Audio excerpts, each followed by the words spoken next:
नमस्कार। मेरा नाम भाऊ तोरसेकर। आप देख रहे हैं प्रतिवाद। दोस्तों, आखिर असादुद्दीन ओवैसी एमआईएम पार्टी की जो सर्वे सर्वा है, उन्होंने इंडी अलायंस के साथ बड़ा गेम कर दिया। और इंडी अलायंस के साथ इसका मतलब यह है कि राहुल गांधी और तेजस्वी यादव दोनों के साथ गेम कर दिया। कारण अभी तक इंडी अलायंस बोलते हैं, लेकिन इनमें भी बिहार के विधानसभा चुनाव के लिए कोई सीट का बंटवारा नहीं हुआ है। शायद अगले 2-3 दिनों में चुनाव का टाइम टेबल डिक्लेयर हो जाएगा। और अभी तक दोनों पार्टियां, बड़ी जो पार्टियां हैं इंडिया अलायंस में, उनको पता तक नहीं है कि कौन सी सीटें कौन लड़ने वाला है। बाकी जो वीआईपी सहानी की पार्टी है या सीपीआईएम माले वगैरह है, उनको भी पता नहीं है कि कौन सी सीटें उनको मिलेगी नहीं मिलेगी। इतने में ओवैसी ने ऐसा गेम खेला है कि जिससे राहुल गांधी का सपना भंग हो जाएगा और तेजस्वी तो रोने लगेगा। इसका कारण यह है कि बार बार जब चुनाव में हारते हैं कांग्रेस या कांग्रेस जैसी सेक्युलर पार्टियां चुनाव हार जाती है, तो उसमें ब्लेम मुस्लिमों को किया जाता है कि मुस्लिम वोटों का बंटवारा हो गया और इसलिए कांग्रेस हार गई। मानो मुस्लिमों ने सेक्युलरिज्म और कांग्रेस को जितवाने का ठेका ले लिया है। इस ढंग से ये बातें होती है। मैं ये गलत है सही है इस पर नहीं बोल रहा हूं, लेकिन अगर आपको मुस्लिम वोट चाहिए तो मुस्लिमों को साथ भी लेना पड़ेगा। आप मुस्लिमों पर सेक्युलरिज्म की मेहरबानी नहीं कर रहे। देश का संविधान सेक्युलरिज्म मानता है और इसलिए ये देश सेक्युलर है। उसको बचाने की जिम्मेदारी हर एक की है, ना कि सिर्फ मुस्लिमों की है। संविधान हो या सेक्युलरिज्म हो, बार बार अगर आप हारोगे तो उसका ठिकरा मुस्लिमों के सर पर फोड़ना गलत है। लेकिन ये बोला जाता है। हमारे महाराष्ट्र में जब 1 साल पहले चुनाव हुआ था विधानसभा का, लोकसभा का, उस वक्त नसीम खान नाम के कांग्रेस के नेता है जिनको विधानसभा में फिर से हार गए थे, लेकिन उन्होंने लोकसभा चुनाव में एक कंप्लेंट की थी। और सिर्फ नसीम खान ने नहीं, हुसैन दलवाई, ये पूर्व सांसद है कांग्रेस के, मुस्लिम है, उन्होंने भी वही कंप्लेंट की थी कि कांग्रेस को और सेक्युलर पार्टियों को मुस्लिमों को वोट चाहिए, लेकिन मुस्लिम उम्मीदवार नहीं चाहिए। 48 सीटें हैं महाराष्ट्र में लोकसभा की। उस 48 सीटों में एक भी सीट पर कांग्रेस ने या महाविकास आघाड़ी ने मुस्लिम कैंडिडेट नहीं खड़ा किया था, और इसलिए कंप्लेंट हो रही थी।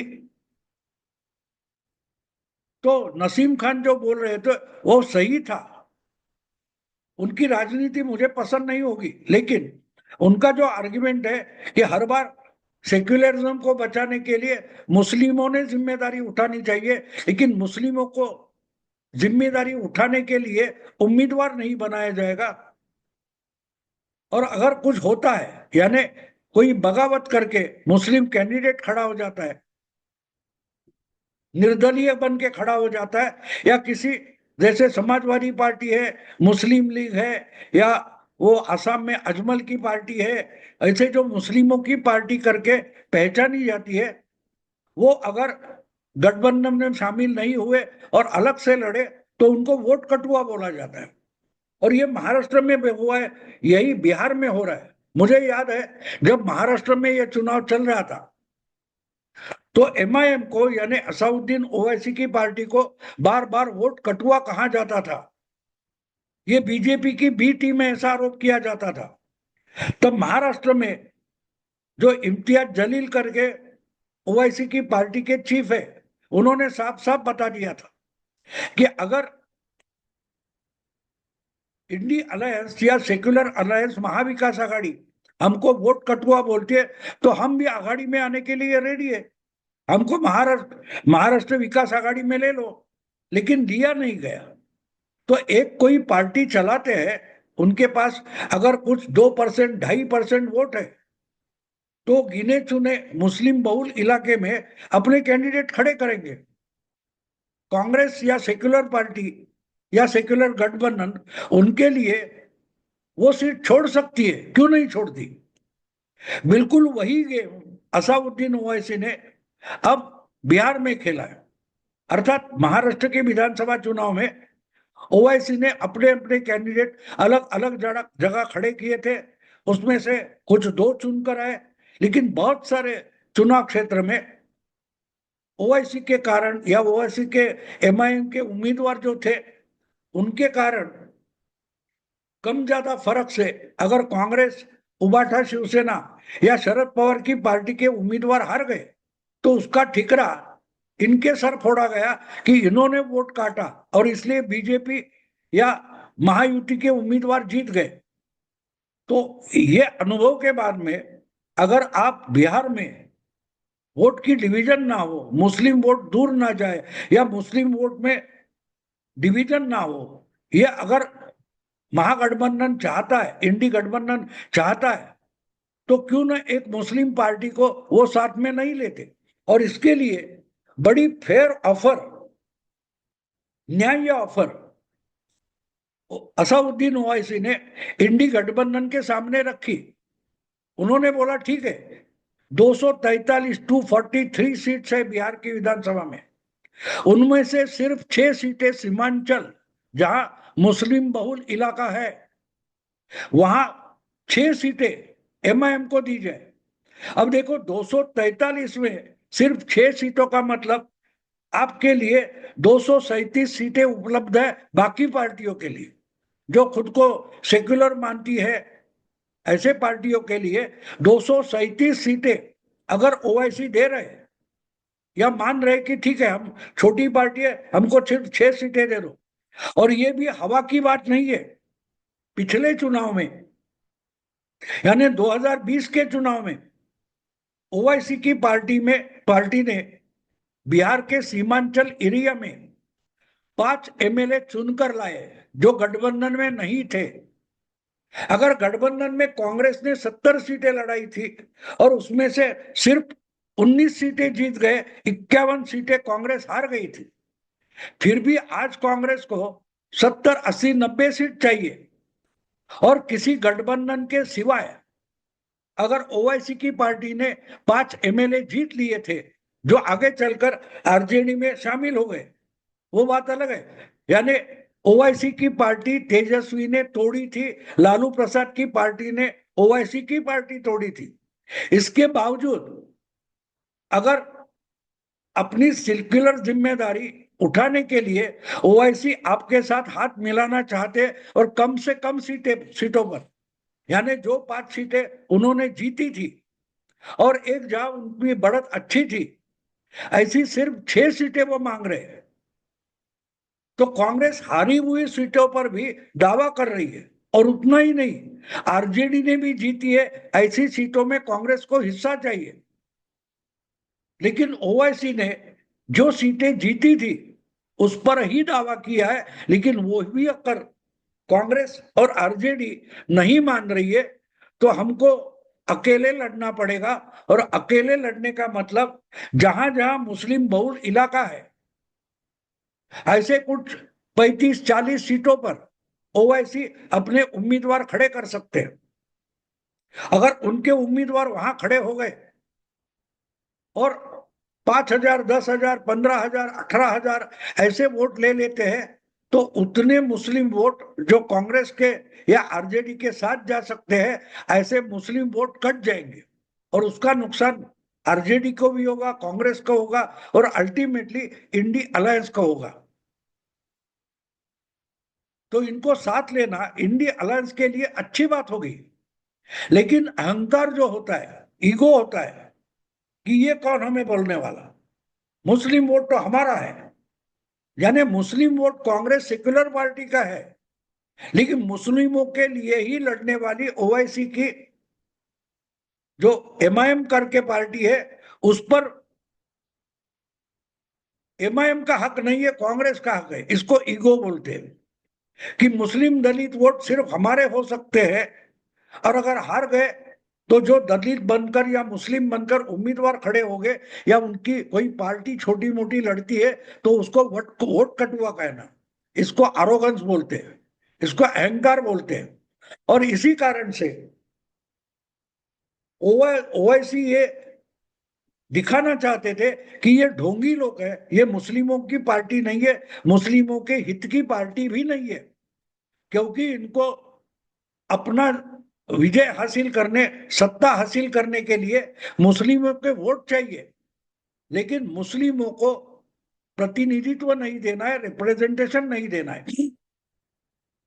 ये दिखाने के लिए ही बिल्कुल साफ है कि ओवैसी ने एक सिंपल ऑफर दे दी थी कि हमको 243 में सिर्फ 6 सीटें दे दो, लेकिन आज तक उन्होंने खत लिखकर भेजा है कांग्रेस और आरजेडी को, इंडी अलायंस को, लिखित स्वरूप से प्रस्ताव भेजा ओवैसी ने, तो उसका जवाब तक नहीं मिला है। और मैंने जो सुना है कम से कम 2 बार ओवैसी ने इंडी अलायंस को पत्र लिखकर कहा है कि हमें सिर्फ 6 सीटें छोड़ो, हमारे लिए छोड़ो, हम इंडी अलायंस के लिए भी प्रचार करेंगे, हमारे 6 दे दो, हम 6 या 5 चुनकर ला सकते हैं।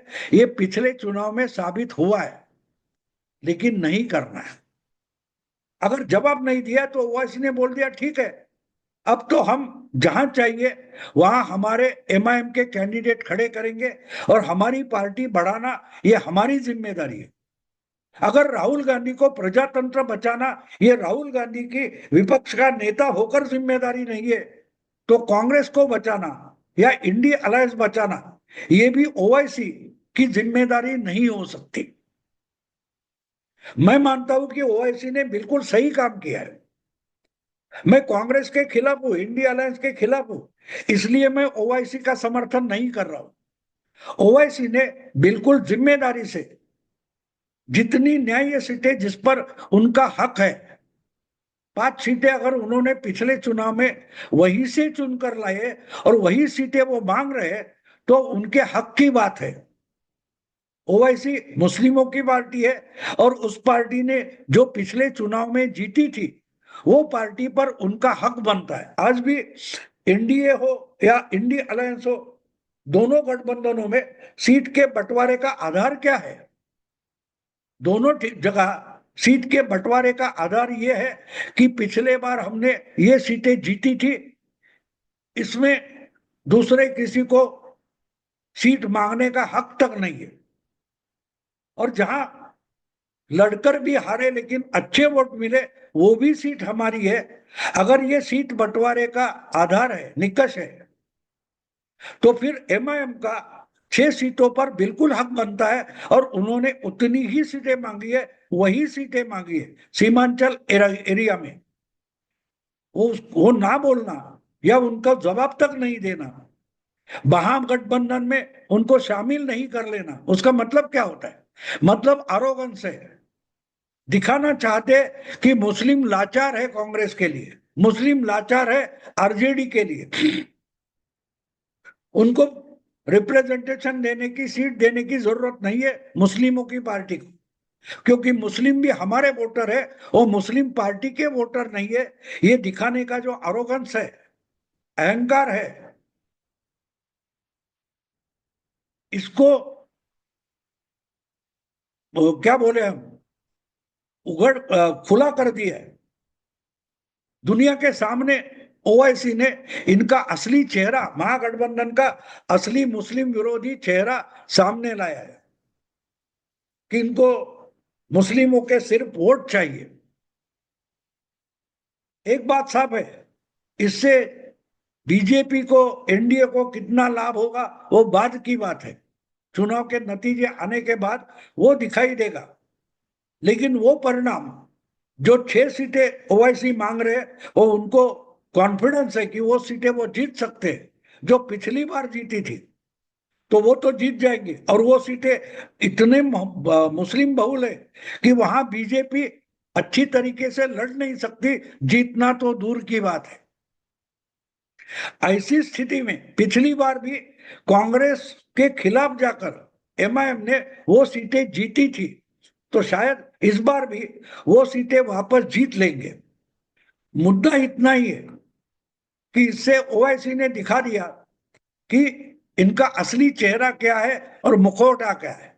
लेकिन बात और है, अगर गुस्से में आकर कांग्रेस को और आरजेडी को सबक सिखाने के लिए 40-50 सीटों पर एमआईएम अपने कैंडिडेट खड़े कर देते हैं, तो उसको भी मालूम है कि उतनी 40 सीटें एमआईएम जीतेगी नहीं, लेकिन नुकसान बीजेपी का नहीं होगा, एनडीए का नहीं होगा, नुकसान कांग्रेस का होगा, आरजेडी का होगा। लेकिन अब तो बात हो चुकी है, ओवैसी ने डिक्लेयर कर दिया कि हम अकेले लड़ेंगे, और अकेले का मतलब ज्यादा सीटों पर लड़ेंगे, हम तुम्हारा नुकसान करेंगे।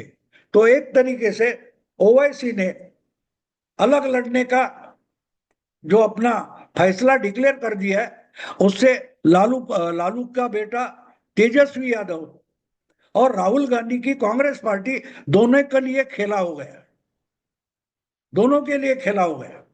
देखते हैं आगे 2 महीने के बाद क्या होता है। लेकिन ओवैसी ये गेम अपने तरीके से अच्छा खेला कि वोट कटुआ ये आरोप है उसका उन्होंने निराकरण कर दिया, और मुस्लिमों के हित की पार्टी बोलने वाली आरजेडी और कांग्रेस, उनका मुखौटा भी फाड़ दिया है।